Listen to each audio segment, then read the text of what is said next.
प्यारे दर्शकों, अज असी पहुँचे हाँ अपने आप दे विच बहुत ही महान शख्सियत श्री निर्मल अर्पण जी, जो कि एक उगे लेखक हैं, बहुत ही मिलापड़े सुभाव के हैं और उन्होंने कई सभावां दे विच बड़े जोर शोर नाल काम किया।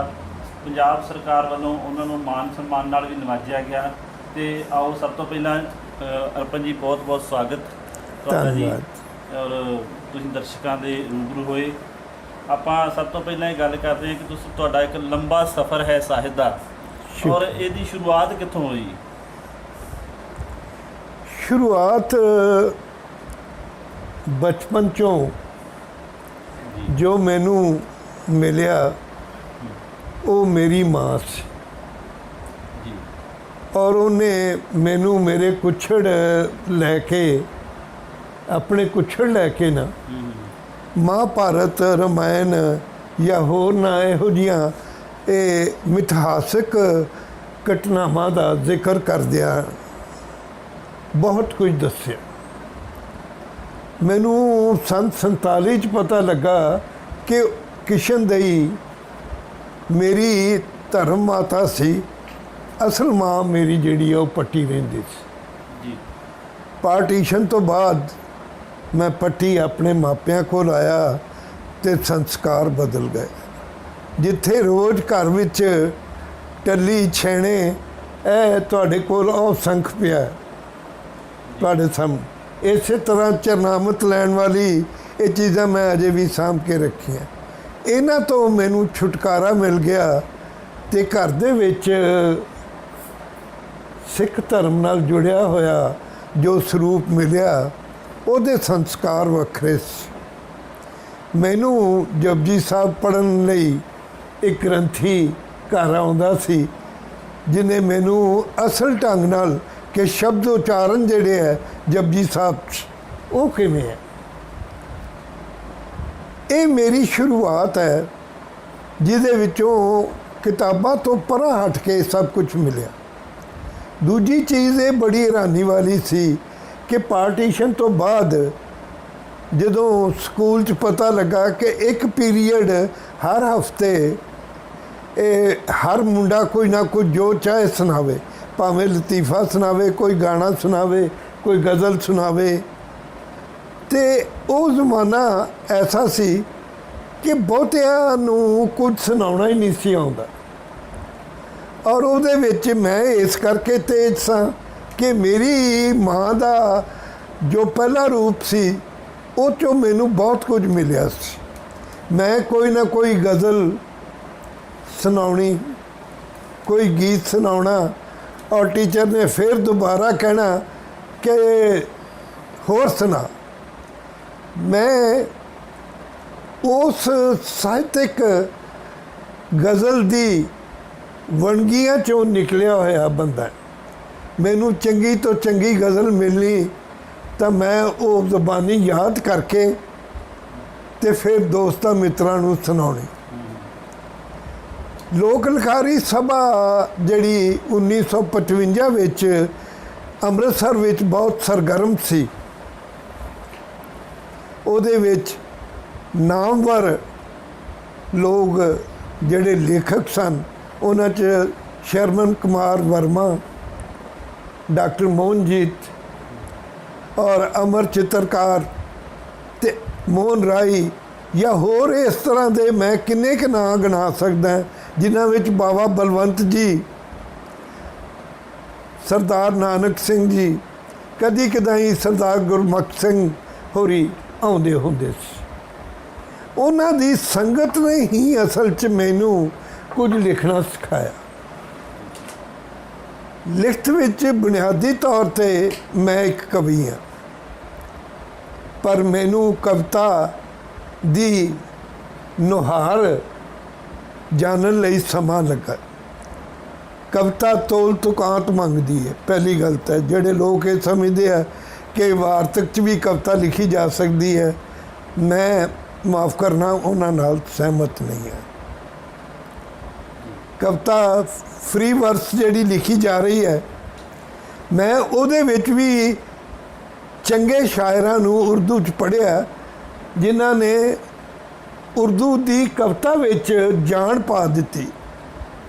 ਅਨੀਸ ਹੈ, ਫੈਜ਼ ਹੈ, ਤੁਸੀਂ ਇਹਨਾਂ ਦੀਆਂ ਕੋਈ ਵੀ ਨਜ਼ਮਾਂ ਪੜ੍ਹ ਕੇ ਦੇਖੋ, ਉਹਨਾਂ ਵਿੱਚ ਤੁਹਾਨੂੰ ਰਵਾਨਗੀ ਨਜ਼ਰ ਆਏਗੀ, ਤੁਹਾਨੂੰ ਤੋਲ ਤੁਕਾਂਤ ਨਜ਼ਰ ਆਏਗਾ ਔਰ ਅਰੂਜ਼ ਦੀ ਬੰਦਿਸ਼ ਨਜ਼ਰ ਆਏਗੀ।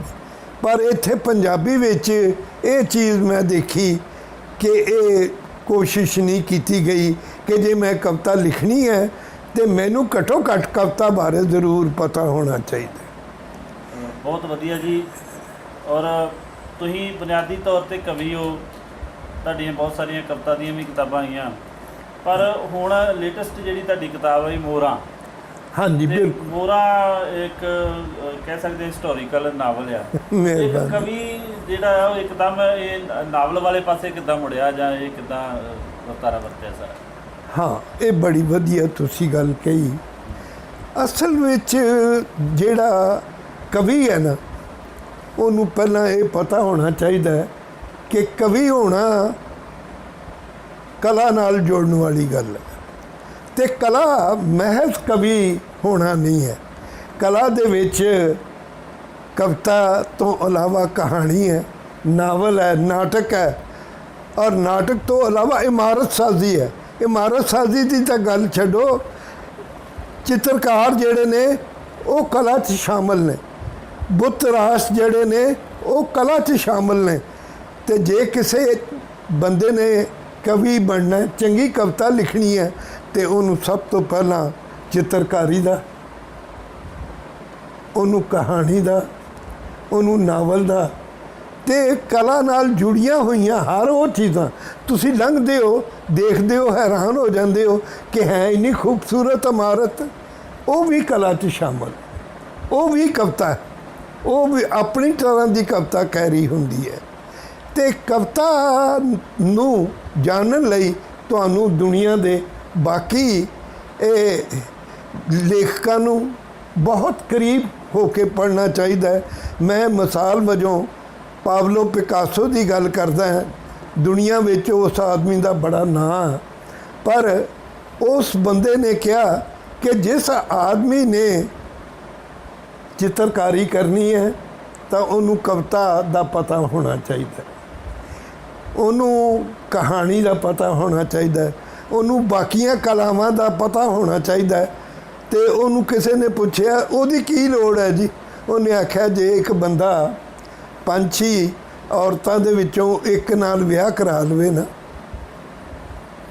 ਇਹ ਗੱਲ ਸੁਣਨ ਵਾਲੀ ਹੈ ਕਿ ਜੇ ਇੱਕ ਨਾਲ ਵਿਆਹ ਕਰਾ ਲੈ ਤੇ ਆਪਣੀਆਂ ਬਾਕੀਆਂ ਸਾਲੀਆਂ ਨਾਲ ਸੰਬੰਧ ਔਖੇ ਰੱਖੇ, ਉਹਨਾਂ ਨਾਲ ਚੰਗੀ ਤਰ੍ਹਾਂ ਗੱਲਬਾਤ ਨਾ ਕਰੇ, ਉਹਨਾਂ ਨੂੰ ਸੁਣੇ ਨਾ, ਉਹਨਾਂ ਨੂੰ ਗੱਲ ਕਰਨ ਦਾ ਮੌਕਾ ਨਾ ਦੇਵੇ, ਤੇ ਸਿੱਟਾ ਕੀ ਨਿਕਲਣਾ ਕਿ ਉਹਨੂੰ ਉਹਦੀ ਜਨਾਨੀ ਫਰਜ਼ ਕਰ ਮਤਲਬ ਕਵਿਤਾ ਉਹ ਵੀ ਇੱਕ ਦਿਨ ਛੱਡ ਜਾਏਗੀ। ਬਹੁਤ ਵਧੀਆ ਜੀ। ਤੇ ਹੁਣ ਤੱਕ ਤੁਹਾਡੀਆਂ ਕਿਹੜੀਆਂ ਕਿਤਾਬਾਂ ਜਿਹੜੀਆਂ ਛਪੀਆਂ? ਸ਼ੁਰੂ 'ਚ ਤਾਂ ਝਿਜਕ ਜਿਹੀ ਸੀ ਤੇ 2 ਕਿਤਾਬਾਂ ਸੰਪਾਦਨ ਸੀ, ਉਹਨਾਂ ਵਿੱਚੋਂ ਇੱਕ ਵਿਸ਼ਵ ਭਾਰਤੀ ਸੀ ਕਿ ਵਰਲਡ ਲਿਟਰੇਚਰ ਬਾਰੇ ਪੰਜਾਬੀ 'ਚ ਕੋਈ ਵੀ ਇਹ ਕਿਤਾਬ 1960 ਤੱਕ ਨਹੀਂ ਸੀ ਕਿ ਜਿਹੜੀ ਸਾਨੂੰ ਕੁੱਲ ਦੁਨੀਆ 'ਚ ਜੋ 200 ਤੋਂ 250 ਤੋਂ ਵੱਧ ਮੁਲਕ ਨੇ, ਉਹਨਾਂ ਵਿੱਚ ਚੰਗਾ ਲਿਟਰੇਚਰ ਕੀ ਲਿਖਿਆ ਗਿਆ, ਕਵਿਤਾ ਕਿਹੜੀ ਲਿਖੀ ਗਈ, ਕਿਸ ਲਿਖੀ, ਕਿਸ ਜ਼ੁਬਾਨ 'ਚ ਲਿਖੀ ਗਈ, ਇਹ ਬਿਲਕੁਲ ਕੋਈ ਇਹੋ ਜਿਹੀ ਕਿਤਾਬ ਨਹੀਂ ਸੀ। ਪਰ ਉਰਦੂ ਵਿੱਚ ਕ੍ਰਿਸ਼ਨ ਚੰਦਰ ਜਿਹੜਾ ਕਿ ਖੁਦ ਨਾਮਾ ਨਿਗਾਰ ਔਰ ਕਹਾਣੀਕਾਰ ਬਹੁਤ ਵੱਡਾ ਸੀ, ਉਸ ਆਦਮੀ ਨੇ 2 ਵਾਲੀਅਮ ਵਿੱਚ ਨਏ ਜ਼ਾਵੀਏ ਦੇ ਨਾਂ ਤੇ 2 ਵਾਲੀਅਮ ਛਾਪੀਆਂ। ਮੈਨੂੰ ਇਹ ਦੇਖ ਕੇ ਬੜੀ ਖੁਸ਼ੀ ਹੋਈ ਕਿ ਮੈਂ ਉਹ ਤਾਂ ਪੜ੍ਹ ਲਈ ਹੈ, ਪਰ ਪੰਜਾਬੀ 'ਚ ਨਹੀਂ ਇਸ ਤਰ੍ਹਾਂ ਦਾ ਕੋਈ ਕੰਮ। ਮੈਂ ਸੁਖਬੀਰ ਜਿਹੜੇ ਕਿ ਬੰਬਈ ਤੋਂ ਸਨ, ਦਵਿੰਦਰ ਸਤਿਆਰਥੀ ਜੀ ਜਿਹੜੇ ਕਿ ਦਿੱਲੀ ਤੋਂ ਸਨ, ਇਹਨਾਂ ਲੋਕਾਂ ਦੀ ਮਦਦ ਨਾਲ, ਸਹਿਯੋਗ ਨਾਲ, ਜਾਂ ਹੋਰਨਾਂ ਦੋਸਤਾਂ, ਖਾਸ ਤੌਰ ਤੇ ਅਮਰਤਾ ਪ੍ਰੀਤਮ ਦੀ ਮਦਦ ਨਾਲ, ਮਤਲਬ ਵੀ ਇਹ ਕਿਤਾਬ ਜਿਹਦਾ ਮੈਂ ਨਾਂ ਤੁਹਾਨੂੰ ਵਿਸ਼ਵ ਭਾਰਤੀ ਦੱਸਿਆ, ਇਹ ਕੰਪਾਈਲ ਕੀਤੀ। ਉਸ ਤੋਂ ਬਾਅਦ ਮੇਰੇ ਦੋਸਤਾਂ ਮੈਨੂੰ ਕਿਹਾ कि अर्पण तू कविता लिख सकदा, बड़ी वधिया कविता लिख। मैं ਜਿਹੜੀ एक निक्की जी 6-17 ਦੀ ਤੁਹਾਨੂੰ कविता सुनाउणी चाहुंदा, ਉਹਦੇ ਵਿੱਚ पाकिस्तान ते हिंदुस्तान ਦੀ सरहद नहीं ਵਿੱਚ कोई भी, ਉਹ ਵੀ ਸਾਡੇ ਨੇ ਤੇ इधर भी ਸਾਡੇ ने। पर होया कि अंग्रेज़ां ने जो कुछ खलबली पिछले 100 साल च इत्थे रह के मचाई, वो मचा के तो चले गए। साडे लोकां दे हत्थ हुकूमत आई, पर साडे लोकां जिस किस्म की दोवें पासे हुकूमत की, भावें वो पाकिस्तान सी ते भावें वो हिंदुस्तान। मैं दो मुल्कां नूं दो नहीं मान रहा, मैं अज भी एक मान रहा, क्योंकि असी जदों भी उधर गल करते हैं तो मैं जापदा कि जिमें मैं औलख नाल बैठा गल कर रहा। इवें ही मैं तुहानू एक कविता कि बेशक अंग्रेज़ चले गए है, पर सही अर्थां विच सानू जिस तरह की आज़ादी मिलनी चाहिए सी वो नहीं मिली, बल्कि जागीरदाराना अंदाज जिहड़ा दोवां पासियां सानू लुट रहा। मैं ये 6-17 की तुहानू कविता सुनाना है कि इहदा नाम है मौसम। मौसम कुछ कुछ बदल गया है, पर पाड़े दा जोर अजे भी सिखरां ते है। हर ककरीली राते पशुआं जेही बेचैनी है।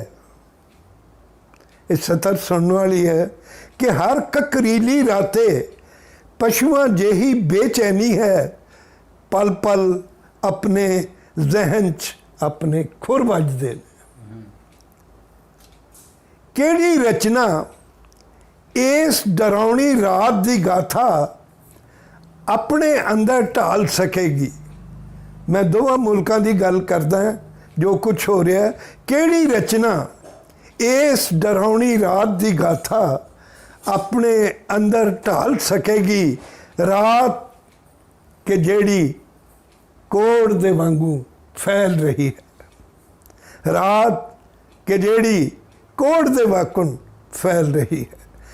ये मेरिया नज़मां दा कोई सियासी रंग नहीं है, मैं कोई सियासी कवितावां बिल्कुल नहीं लिखियां, पर मैं अपने मुल्क विच जो कुछ हो रहा है सियासतदानां दी किरपा नाल, समाज उत्ते उहदा की असर हुंदा है, गरीब उत्ते उहदा की असर हुंदा है, मजदूर ते की असर हुंदा है, और विचकार दे लोग ਜਿਹੜੇ ना उपर जोगे ने ना थले जोगे ने, उन्हां ते की असर हुंदा।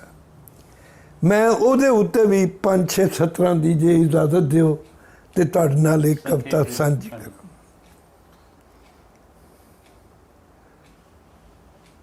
गल कविता दे विच करन लग्गियां सानू संकेतक शब्दां की जरूरत पैंदी है। वार्तक वांगू असी सपाट गल्लां नहीं कर सकते। कविता इस गल की मंग करती है कि उहदे विच रिदम होवे, उहदे विच संकेत होवे, और उहदे विच सुनने वाला झूम सके। उहदे बारे मैं जिवें हुणे पहलां तुहानूं कविता सुनाई है, वो भी कुल पाकिस्तान ते हिंदुस्तान बारे है। ते ये भी नज़म जिहड़ी छोटी जी है, ये भी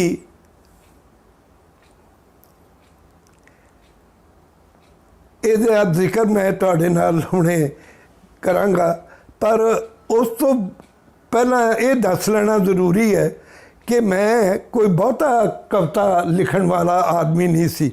जिवें हर आदमी एक कविता रोज़ लिखदा है। गालिब नूं किसी ने पूछया कि गालिब साहब तुसी एक गज़ल किन्ने क दिनां च लिखदे हो? उन्हें कहा मैनू हफ्ता 10 दिन भी लग जाते, कुछ वध भी लग जाते, मैनू हफ्ता 10 दिन भी लग जाते, कुछ वध भी लग जाते। ਕਹਿੰਦੇ ਕਮਾਲ ਹੈ, ਇੰਨਾ ਟਾਈਮ। ਅਸੀਂ ਤੇ ਬਾਥਰੂਮ ਗਏ, ਇਹ ਗਜ਼ਲ ਲਿਖ ਕੇ ਲੈ ਆਉਂਦੇ ਆ। ਉਹਨੇ ਆਖਿਆ ਇਹੀ ਕਾਰਨ ਹੈ ਕਿ ਇਹਦੇ ਵਿੱਚੋਂ ਬਾਥਰੂਮ ਦੀ ਬੂ ਆ ਰਹੀ ਹੈ। ਮੈਂ ਕਵਿਤਾ ਬਹੁਤ ਸੋਚ ਸਮਝ ਕੇ ਲਿਖੀ, ਤੇ ਇਹ ਸੋਚ ਕੇ ਲਿਖੀ ਕਿ ਕੱਲ ਨੂੰ ਮੈਨੂੰ ਇਹ ਪੜ੍ਹ ਕੇ ਸ਼ਰਮਿੰਦਿਆ ਨਾ ਹੋਣਾ ਪਵੇ।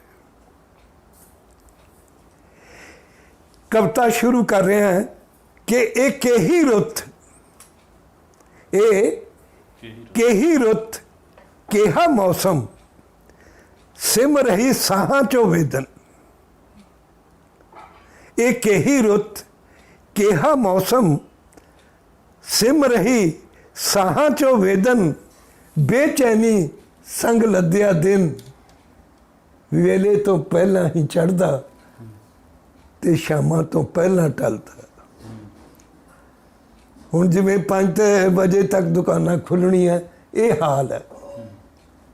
ਅਗਲੀ ਰੁੱਤ ਨੂੰ ਪਿਛਲੀ ਰੁੱਤ ਮਾਰਦੀ ਹਾਕਾਂ, ਮੁੰਡਿਆਂ ਨੂੰ ਬੁੱਢੇ ਕਹਿ ਰਹੇ ਨੇ, ਅਗਲੀ ਰੁੱਤ ਨੂੰ ਪਿਛਲੀ ਰੁੱਤ ਮਾਰਦੀ ਹਾਕਾਂ। ਸੁਣੇ ਨਾ ਕੋਈ, ਕੰਨ ਧਰੇ ਨਾ ਕੋਈ। ਹੁਣ ਇਹ 17 ਸੁਣਨਾ ਕਿ ਸਾਨੂੰ ਫਖਰ ਸੀ ਕਿ ਦੁਨੀਆ ਵਿੱਚ ਸਭ ਤੋਂ ਪਹਿਲਾਂ ਘਰ-ਬਾਰ ਔਰ ਬਾਰੀਆਂ, ਦਰਵਾਜ਼ੇ, ਨਾਲੀਆਂ ਅਸੀਂ ਬਣਾਈਆਂ। ਮੈਂ ਉਹਦੇ ਬਾਰੇ ਜ਼ਿਕਰ ਕਰ ਰਿਹਾ, ਉਸ ਵਿਰਸੇ, ਉਸ ਵਿਰਾਸਤ ਬਾਰੇ ਕਿ ਇੱਥੇ ਨਾ ਕੋਈ ਆਬਸ਼ਾਰ, ਨਾ ਪਰਬਤ, ਨਾ ਪਾਣੀ, ਨਾ ਬਾਰੀ, ਨਾ ਬੂਹੇ, ਨਾ ਵਿੱਥਾਂ, ਨਾ ਚੀਥਾਂ, ਨਾ ਸਿਰ ਪੈਰ, ਨਾ ਹੱਥ, ਨਾ ਤਲੀਆਂ ਤੇ ਲੀਕਾਂ।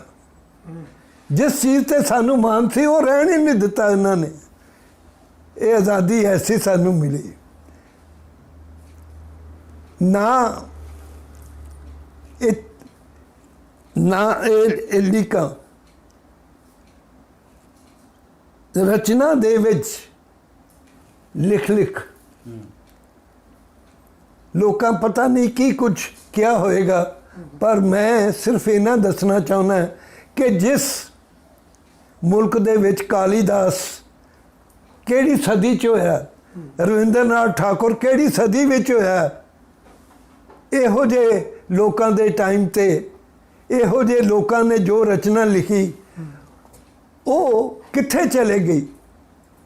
ਇਸ ਕਵਿਤਾ ਦੇ ਆਖਰੀ 2 ਲਾਈਨਾਂ ਮੈਂ ਤੁਹਾਡੇ ਨਾਲ ਸਾਂਝੀਆਂ ਕਰ ਰਿਹਾ ਕਿ ਫਸਲ ਵਿਹੂਣਾ ਖੇਤ, ਫਸਲ ਵਿਹੂਣਾ ਖੇਤ ਫਟ ਜਾਏ ਜੋ ਤਰੇ ਦੇ ਨਾਲ। ਫਸਲ ਵਿਹੂਣਾ ਖੇਤ ਫਟ ਜਾਏ ਜੋ ਤਰੇ ਦੇ ਨਾਲ। ਅੰਧਕਾਰ ਅੱਜ ਸੰਘਣਾ ਹੋ ਕੇ ਚੜ੍ਹਿਆ ਸੂਰਜ ਹਾਰ।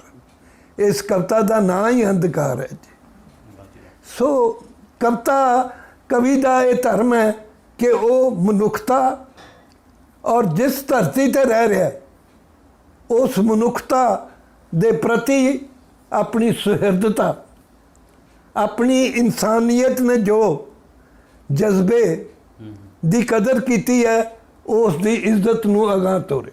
ਬਿਲਕੁਲ ਬਹੁਤ ਖੂਬ ਜੀ। ਤੁਹਾਡਾ ਸਮਾਂ ਸਾਡੇ ਕੋਲ ਥੋੜ੍ਹਾ ਸੀਮਿਤ ਹੈ। ਸੰਖੇਪ ਦੇ ਵਿੱਚ ਅਸੀਂ ਇਹ ਜਾਣਨਾ ਚਾਹੁੰਦੇ ਹਾਂ ਕਿ ਅਰਪਨ ਜੀ ਤੁਸੀਂ ਲੰਮਾ ਸਮਾਂ ਸਤਿਆਰਥੀ ਜੀ ਦੇ ਨਾਲ ਰਹੇ, ਉਹਨਾਂ ਨਾਲ ਬੜਾ ਤੁਹਾਡਾ ਪ੍ਰੇਮ ਸੀਗਾ। ਉਹਨਾਂ ਦੀਆਂ ਜਿਹੜੀਆਂ ਕਵਿਤਾਵਾਂ ਆ ਅੱਜ ਗ੍ਰੈਜੂਏਟ, ਪੋਸਟ ਗ੍ਰੈਜੂਏਟ ਕੋਰਸਾਂ ਦੇ ਵਿੱਚ ਲੱਗੀਆਂ। ਇੰਨੇ ਮਹਾਨ ਕਵੀ ਦੇ ਨਾਲ ਔਰ ਇੰਨੇ ਫਕਰ ਫਕੀਰ ਸੁਭਾਅ ਵਾਲੇ ਕਵੀ ਨਾਲ ਰਹੇ, ਉਹਨਾਂ ਬਾਰੇ ਜ਼ਰੂਰ ਕੁਝ ਦੱਸੋ ਕਿ ਉਹਨਾਂ ਨਾਲ ਤੁਹਾਡਾ ਸੰਗ ਕਿਵੇਂ ਬਣਿਆ, ਉਹਨਾਂ ਦਾ ਕਿਸ ਤਰ੍ਹਾਂ ਦਾ। ਜ਼ਰੂਰ, ਬਹੁਤ ਖੁਸ਼ੀ ਦੀ ਗੱਲ ਹੈ। ਇਹ ਗੱਲ ਤੁਹਾਡੇ ਦੋਵਾਂ ਦੇ ਹੱਕ 'ਚ ਜਾਂਦੀ ਹੈ ਕਿ ਤੁਸੀਂ ਸਤਿਆਰਥੀ ਜੀ ਨੂੰ ਯਾਦ ਕੀਤਾ। ਸਤਿਆਰਥੀ ਜੀ ਯੁੱਗ ਪੁਰਸ਼ ਸੀ, ਉਹ ਕੋਈ ਛੋਟੀ ਮੋਟੀ ਚੀਜ਼ ਨਹੀਂ ਸੀ। ਉਹਦੇ ਤੋਂ ਪਹਿਲਾਂ ਰਾਹੁਲ ਸ਼ੰਕਰਤਾਇਨ ਦਾ ਨਾਂ ਲਿਆ ਜਾ ਸਕਦਾ ਹੈ, ਪਰ ਰਾਹੁਲ ਸ਼ੰਕਰਤਾਇਨ ਤੋਂ ਬਾਅਦ ਜੇ ਕਿਸੇ ਫਕੀਰ ਦਾ ਨਾਂ ਲਿਆ ਜਾ ਸਕਦਾ ਹੈ ਤਾਂ ਉਹਦਾ ਨਾਂ ਹੈ ਦਵਿੰਦਰ ਸਤਿਆਰਥੀ। ਮੈਂ 1956 'ਚ ਸ੍ਰੀਨਗਰ ਗਿਆ ਤਾਂ ਉੱਥੋਂ ਗੁਰਦੁਆਰੇ 'ਚ ਪਤਾ ਲੱਗਾ ਕਿ ਪੰਜਾਬੀ ਦੇ ਤਾਂ ਕਿੰਨੇ ਬੜੇ ਕਵੀ ਇੱਕ ਮੁਸ਼ਾਇਰੇ 'ਤੇ ਆਏ ਹੋਏ ਹੈ।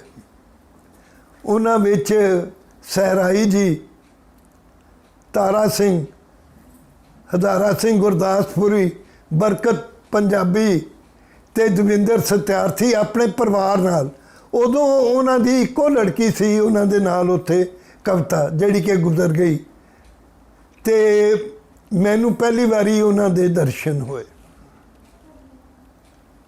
ਇਸ ਯੁਗ ਪੁਰਸ਼ ਨਾਲ ਬਿਤਾਈ ਇੱਕ ਰਾਤ, ਉਹ ਫਿਰ ਇੱਕ ਰਾਤ ਨਾ ਰਹੀ। ਉਹ ਤੋਂ ਬਾਅਦ ਅਸੀਂ ਅਕਸਰ ਥਾਂ ਥਾਂ ਮਿਲਦੇ ਰਹੇ ਤੇ ਇਹੋ ਜਿਹੇ ਹਾਲਾਤ ਬਣ ਗਏ ਕਿ ਸਤਿਆਰਥੀ ਜੀ ਨੇ ਪੱਟੀ 2-2 ਮਹੀਨੇ ਆ ਕੇ ਮੇਰੇ ਕੋਲ ਰਹਿਣਾ ਸ਼ੁਰੂ ਕੀਤਾ। ਔਰ ਇਹ 2 ਮਹੀਨੇ 3 ਵੀ ਹੋ ਗਏ, 4 ਵੀ ਹੋ ਗਏ ਔਰ 6 ਵੀ ਹੋ ਗਏ।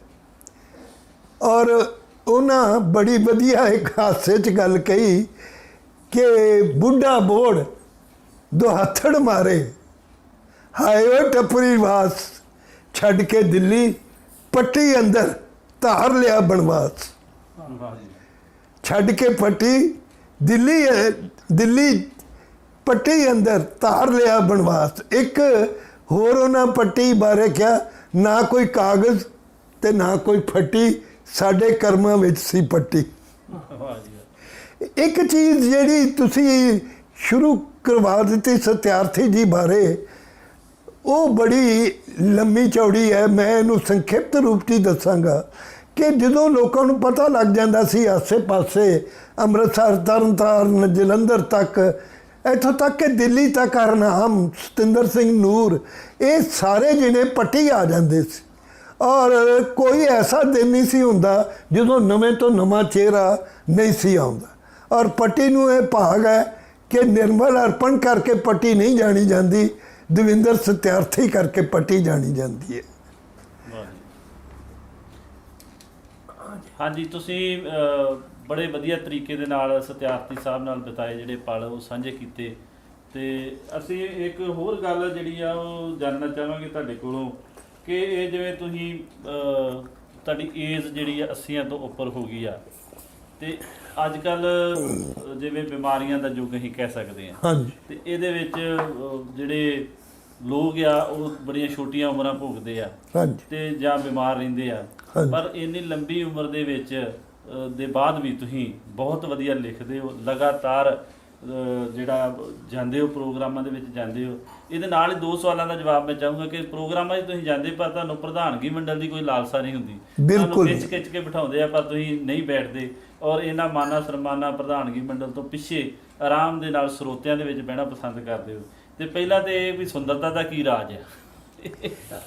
ਪਹਿਲੀ ਗੱਲ ਤਾਂ ਇਹ ਹੈ ਕਿ ਜੋ ਮੈਨੂੰ ਜਿੰਨਾ ਕੁ ਮੈਂ ਕੰਮ ਕੀਤਾ 1960 ਤੋਂ ਲੈ ਕੇ ਹੁਣ ਤੱਕ, ਮੈਨੂੰ ਇੱਜ਼ਤ ਮੇਰੀ ਆਸ ਤੋਂ ਕਿਤੇ ਵੱਧ ਮਿਲੀ। ਔਰ ਮੈਂ ਬੜਾ ਹੈਰਾਨ ਹਾਂ ਕਿ ਮੇਰੇ 'ਚ ਕੀ ਹੈ ਜਿਹੜਾ ਹੁਣ ਤੱਕ ਪੰਜਾਬ ਸਰਕਾਰ ਮੈਨੂੰ 3 ਵਾਰ ਸਨਮਾਨਿਤ ਕਰ ਚੁੱਕੀ। ਇਹ ਤੁਹਾਡੇ ਸਾਹਮਣੇ ਤਸਵੀਰ ਲੱਗੀ ਹੋਈ ਹੈ, ਇਹ 2001 ਦੀ ਬਾਦਲ ਸਾਹਿਬ ਮੈਨੂੰ ਸਨਮਾਨਿਤ ਕਰ ਰਹੇ। ਉਸ ਤੋਂ ਬਾਅਦ ਤੁਸੀਂ ਹੁਣੇ ਜ਼ਿਕਰ ਕੀਤਾ ਪੁੱਲ ਕੰਜਰੀ ਦਾ, ਇਹ ਮੈਨੂੰ 16 'ਚ ਸਨਮਾਨਿਤ ਕੀਤਾ ਗਿਆ। ਫਿਰ 19 ਫਰਵਰੀ ਨੂੰ ਗਵਰਨਮੈਂਟ ਪੰਜਾਬ ਨੇ ਗੁਰੂ ਨਾਨਕ ਦੇਵ ਯੂਨੀਵਰਸਿਟੀ ਵਿੱਚ ਦੇਸ਼ ਵਿੱਚੋਂ 11 ਕਵੀਆਂ ਜਾਂ ਲੇਖਕਾਂ ਜਾਂ ਵਿਦਵਾਨਾਂ ਨੂੰ ਚੁਣਿਆ, ਜਿਨ੍ਹਾਂ ਵਿੱਚੋਂ ਦਿੱਲੀ ਵਿੱਚੋਂ ਸੀ, ਜੰਮੂ ਵਿੱਚੋਂ ਸੀ, ਪਟਿਆਲੇ ਵਿੱਚੋਂ ਸੀ, ਚੰਡੀਗੜ੍ਹ ਵਿੱਚੋਂ ਸੀ। ਮਾਫ਼ ਕਰਨਾ, ਤੁਹਾਡੇ ਸਾਹਮਣੇ ਬੈਠਾ ਬੰਦਾ ਅੰਮ੍ਰਿਤਸਰ 'ਚੋਂ ਨਿਰਮਲ ਅਰਪਣ ਵੀ ਸੀ ਉਹਨਾਂ 11 'ਚ। ਇਹ ਜਿਹੜਾ ਮਾਣ ਮਿਲਿਆ ਇਹ ਇੰਨਾ ਜ਼ਿਆਦਾ ਸੀ ਕਿ ਮੈਂ ਵਾਰ-ਵਾਰ ਮਹਿਸੂਸ ਕਰਦਾ ਸਾਂ ਕਿ ਮੈਂ ਇਸ ਕਾਬਲ ਨਹੀਂ ਹਾਂ। ਦੂਜੀ ਇਹ ਚੀਜ਼ ਜਿਹੜੀ ਤੁਸੀਂ ਪੁੱਛੀ ਕਿ ਪ੍ਰਜ਼ਾਈਡ ਕਰਨ ਨਾਲੋਂ ਪਿੱਛੇ ਬਹਿਣਾ, ਇਹ ਮੈਂ ਬਾਬਾ ਬਲਵੰਤ ਹੋਰਾਂ ਕੋਲੋਂ ਸਿੱਖਿਆ। ਉਹ ਲੋਕ ਲਿਖਾਰੀ ਸਭਾ 'ਚ ਆਉਂਦੇ ਸੀ ਸਭ ਤੋਂ ਅਖੀਰਲੇ ਬੰਚ 'ਤੇ ਬਹਿਣਾ, ਤੇ ਜੇ ਉਹਨਾਂ ਨੂੰ ਕਿਸੇ ਨੇ ਕਹਿਣਾ ਕਿ ਜੀ ਅੱਗੇ ਆਓ, ਉਹ ਕਹਿੰਦਾ ਜੀ ਇਹ ਤੋਂ ਮਗਰ ਤੇ ਕੋਈ ਸਟੂਲ ਨਹੀਂ, ਮੈਂ ਫਿਰ ਬਾਹਰ ਚਲੇ ਜਾਣਾ। ਨਿਮਰਤਾ ਮਨ ਵੀ ਕਿੱਥੇ ਬਾਬਾ ਬਲਵੰਤ, ਜਿਹਨੇ ਕਦੀ ਜ਼ਿੰਦਗੀ 'ਚ ਯੁੱਗ ਪੁਰਸ਼ ਵਾਂਗੂ ਮਰਨਾ ਨਹੀਂ।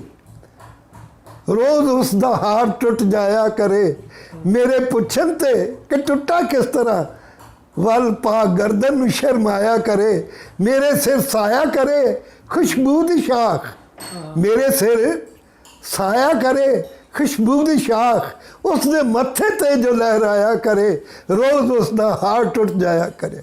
ਉਹਦੇ ਇਸ ਨਿਮਰਤਾ ਨੇ, ਬਾਬਾ ਜੀ ਦੀਆਂ ਇਹਨਾਂ ਸਤਰਾਂ ਨੇ ਮੈਨੂੰ ਨਿਮਰਤਾ ਇੰਨੀ ਦਿੱਤੀ, ਸਤਿਆਰਥੀ ਜੀ ਤੋਂ ਨਿਮਰਤਾ ਇੰਨੀ ਮਿਲੀ ਕਿ ਅੱਗੇ ਬਹਿਣ ਵਾਲਾ ਜਿਹੜਾ ਆਦਮੀ ਹੈ ਉਹ ਖਾਲੀ ਹੈ, ਫੋਕਾ ਹੈ। ਮੈਂ ਇਹ ਗੱਲ ਤੁਹਾਡੇ ਨਾਲ ਬੜੀ ਵਾਰੀ ਕੀਤੀ ਹੈ ਕਿ ਇਹ ਤਸਵੀਰਾਂ ਅਖਬਾਰ 'ਚ ਲਵਾਉਣ ਲਈ ਅੱਗੇ ਅੱਗੇ ਹੋ ਕੇ ਭੁੜਕ ਭੁੜਕ ਕੇ ਲੱਗਣਗੇ, ਅਤੇ ਮੇਰੀ ਕਦੀ ਇੱਛਾ ਨਹੀਂ ਹੋਈ ਕਿ ਮੇਰੀ ਤਸਵੀਰ ਸਵੇਰੇ ਅਖਬਾਰ ਵਿੱਚ ਛਪੇ। ਆ ਲੇਖਕ ਜਿਹੜਾ ਉਹ ਆਪਣੀ ਰਚਨਾ ਕਾਰਨ ਵੱਡਾ, ਆਪਣੀ ਕੁਰਸੀ ਨਾਲ ਨਹੀਂ ਜੜ। ਜਿਹੜਾ ਆਦਮੀ ਆਪਣੀ ਪਿੱਠ ਪਿੱਛੇ ਕੁਰਸੀ ਚੁੱਕੀ ਫਿਰਦਾ, ਮਾਫ ਕਰਿਓ, ਉਹ ਲੇਖਕ ਨਹੀਂ ਹੈ। ਮੈਂ ਇਸ ਤੋਂ ਵੱਧ ਨਹੀਂ ਕੁਝ ਕਹਾਂਗਾ।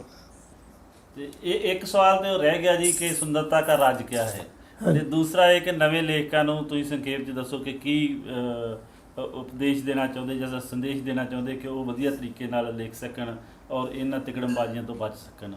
ਜ਼ਰੂਰ, ਬਹੁਤ ਵਧੀਆ ਤੁਸੀਂ ਗੱਲ ਕਹੀ ਹੈ। ਨਵੇਂ ਲੇਖਕ ਦਾ ਮੈਂ ਯੁੱਗ ਜਿਹੜਾ ਹੈ ਉਹ 1980 ਤੋਂ ਲੈ ਰਿਹਾ। ਇੱਕ ਯੁੱਗ ਸ਼ੁਰੂ ਹੋਇਆ ਸੀ ਅੰਮ੍ਰਿਤਾ ਪ੍ਰੀਤਮ ਮੋਹਨ ਸਿੰਘ ਤੋਂ ਬਾਅਦ, ਅਤੇ ਉਸ ਯੁੱਗ ਨੂੰ ਜੋ ਫਿੱਟ ਲਾਹਨਤਾਂ ਪਈਆਂ ਉਹਨਾਂ ਨੇ ਝੋਲੀ ਪਾਈਆਂ, ਉਹਨਾਂ ਵਿੱਚੋਂ SS ਮਿਸ਼ਾ ਸੀ। ਉਦੋਂ ਵਿੱਚ ਡਾਕਟਰ ਹਰਭਜਨ ਸਿੰਘ ਸੀ, ਡਾਕਟਰ ਨੇਕੀ ਸੀ, ਔਰ ਉਹਦੇ ਤੋਂ ਬਾਅਦ ਡਾਕਟਰ ਜਗਤਾਰ ਸੀ, ਚੰਦ ਸੀ, ਕਿਹਦੇ ਨਾਂ ਦੱਸਾਂ, ਜਿਨ੍ਹਾਂ ਦੱਸਿਆ ਕਿ ਨਹੀਂ ਗੱਲ ਜਿਹੜੀ ਅੰਮ੍ਰਿਤਾ ਪ੍ਰੀਤਮ ਜਾਂ ਮੋਹਨ ਸਿੰਘ ਤੱਕ ਨਹੀਂ ਖਲੋਤੀ, ਗੱਲ ਅਗਾਂਹ ਤੁਰ ਪਈ ਹੈ, ਕਵਿਤਾ ਨੂੰ ਆਪਣਾ ਨਵਾਂ ਰੂਪ ਲੈਣਾ ਚਾਹੀਦਾ। ਉਹਦਾ ਕਾਰਨ ਹੈ ਕਿ ਤੁਹਾਨੂੰ ਆਲੇ ਦੁਆਲੇ ਕੁੱਲ ਦੁਨੀਆ 'ਚ ਲਿਖੀ ਜਾ ਰਹੀ ਕਵਿਤਾ ਬਾਰੇ ਪਤਾ ਹੋਵੇ। ਜੇ ਤੁਸੀਂ ਮਹਿਜ਼ ਇਹ ਪੰਜਾਬੀ 'ਚ ਲੋਕ ਸਟੇਜ 'ਤੇ ਖਲੋਤੇ ਲੋਕਾਂ ਨੂੰ ਪੜ੍ਹ ਕੇ ਕਵਿਤਾ ਲਿਖ ਰਹੇ ਹੋ ਨਾ, ਉਹ ਕਵਿਤਾ ਉੱਥੇ ਦੀ ਉੱਥੇ ਖਲੋਤੀ ਰਹਿ ਜਾਏਗੀ। ਜ਼ਰੂਰੀ ਗੱਲ ਹੈ ਕਿ ਆਉਣ ਵਾਲੇ ਲੇਖਕ ਨੂੰ ਜਿਹਨੇ ਕਿ ਕਵਿਤਾ ਲਿਖਣੀ ਹੈ, ਉਹਨੂੰ ਦੁਨੀਆ ਦੇ ਕੁੱਲ ਲੇਖਕਾਂ ਬਾਰੇ ਮੈਂ ਪਹਿਲਾਂ ਵੀ ਗੱਲ ਕਰ ਚੁੱਕਾ ਹਾਂ, ਇੰਨੀ ਜਾਣਕਾਰੀ ਹੋਣੀ ਚਾਹੀਦੀ ਹੈ ਕਿ ਦੂਜੀ ਗੱਲ ਕਿ ਸਾਡੀ ਕਵਿਤਾ ਦਾ ਮੁੱਢ ਬਾਬਾ ਫਰੀਦ ਨਾਲ ਵੱਜਦਾ। ਹਾਲਾਂਕਿ ਉਹਦੇ ਤੋਂ ਪਹਿਲਾਂ ਜੋ 4 ਜੋਗੀ ਨੇ ਜਿਨ੍ਹਾਂ ਨੇ ਕਮਾਲ ਦੀ ਚਰਪਟਨਾਥ, ਮਛੰਦਰਨਾਥ ਵਗੈਰਾ ਨੇ, ਉਹਨਾਂ ਨੂੰ ਪੜ੍ਹੋ, ਤੁਸੀਂ ਹੈਰਾਨ ਹੋ ਕਿ ਕਵਿਤਾ ਨੂੰ ਪੜ੍ਹਨ ਤੋਂ ਬਾਅਦ ਹੀ ਬਾਬੇ ਫਰੀਦ ਨੇ ਇਹ ਮਲਬੀ ਇਹੋ ਜਿਹੀ ਰਚਨਾ ਕੀਤੀ ਹੈ। ਜੇ ਉਹੋ ਜਿਹੀ ਨਾ ਲਿਖੀ ਹੁੰਦੀ ਨਾ ਜੋਗੀਆਂ ਨੇ, ਤੇ ਬਾਬਾ ਫਰੀਦ ਵੀ ਸੀ ਲਿਖ ਸਕਦਾ। ਸਾਨੂੰ ਬਾਬਾ ਫਰੀਦ ਦੀ 12ਵੀਂ ਸਦੀ ਤੋਂ ਲੈ ਕੇ ਗੁਰੂ ਨਾਨਕ ਦੀ 15ਵੀਂ ਸਦੀ ਔਰ ਉਸ ਤੋਂ ਬਾਅਦ ਸ਼ਾਹ ਹੁਸੈਨ, ਬੁੱਲੇ ਸ਼ਾਹ, ਸਾਨੂੰ ਅਜੇ ਲੋਕਾਂ ਨੂੰ, ਹਾਸ਼ਮ ਨੂੰ, ਔਰ ਉਸ ਤੋਂ ਬਾਅਦ ਅੱਜ ਦਿਨ ਤੱਕ ਜੋ ਸਾਡੇ ਕੋਲ ਚੰਗਾ ਹੈ, ਉਹਨਾਂ ਵਿੱਚੋਂ ਬੁੱਲੇ ਸ਼ਾਹ ਤੋਂ ਬਾਅਦ ਕਾਦਰ ਯਾਰ ਤੋਂ ਇਲਾਵਾ ਇੱਕ ਨਵੀਂ ਜ਼ਿੰਦਗੀ ਆਉਂਦੀ, ਉਹਦਾ ਨਾਂ ਭਾਈ ਵੀਰ ਸਿੰਘ। ਭਾਈ ਵੀਰ ਸਿੰਘ ਪਿੱਛੇ ਵੇਖੋ, ਹੈਰਾਨ ਹੋਵੋਗੇ ਕਿ ਕਵਿਤਾ ਆਈ, ਨਾਨਾ ਉਹਦਾ ਜਿਹੜਾ ਅੰਗਰੇਜ਼ੀ ਦਾ ਕਮਾਲ ਦਾ ਵਿਦਵਾਨ ਸੀ, ਉਹਨੂੰ ਅੰਗਰੇਜ਼ੀ 'ਚ ਲਿਖੀ ਜਾ ਰਹੀ ਕਵਿਤਾ ਬਾਰੇ ਦੱਸਿਆ। ਭਾਈ ਵੀਰ ਸਿੰਘ ਦੀਆਂ ਜਿੰਨੀਆਂ ਨਿੱਕੀਆਂ ਕਵਿਤਾਵਾਂ ਨੇ ਇਹ ਸਾਰੀਆਂ ਹੀ ਅੰਗਰੇਜ਼ੀ ਦੇ ਸੋਨਟ ਵੱਲੋਂ ਆਈਆਂ ਹੋਈਆਂ। ਇਸੇ ਤਰ੍ਹਾਂ ਉਹਦੇ ਪਿਤਾ ਜੀ ਜਿਹੜੇ ਸੀ ਉਹ ਡਾਕਟਰ ਚਰਨ ਸਿੰਘ ਸੰਸਕ੍ਰਿਤ ਦੇ ਵਿਦਵਾਨ ਸਨ। ਜਿੰਨਾ ਚਿਰ ਇੱਕ ਆਦਮੀ ਨੂੰ ਆਪਣੇ ਪਿਛੋਕੜ 'ਚ ਲਿਟਰੇਚਰ ਦਾ ਨਹੀਂ ਪਤਾ, ਉਹ ਚੰਗਾ ਨਹੀਂ ਲਿਖ ਸਕਦਾ। ਮੈਂ ਆਖਰੀ ਸਤਰ ਵਿੱਚ ਮੁਕਾਉਣਾ ਚਾਹੁੰਦਾ ਕਿਉਂਕਿ ਗੱਲ ਬਹੁਤ ਲੰਮੀ ਹੋ ਗਈ ਹੈ ਕਿ ਜਿਸ ਨੇ ਲੇਖਕ ਬਣਨਾ, ਜਿਹਨੇ ਕੁਝ ਲਿਖਣਾ ਤੇ ਅਜਿਹਾ ਲਿਖਣਾ ਕਿ ਜਿਹਨੂੰ ਦੁਨੀਆ ਵੇਖੇ ਤੇ ਆਖੇ ਵਾਹ ਵਾਹ ਕਮਾਲ ਹੈ, ਬਹੁਤ ਖੂਬਸੂਰਤ ਹੈ।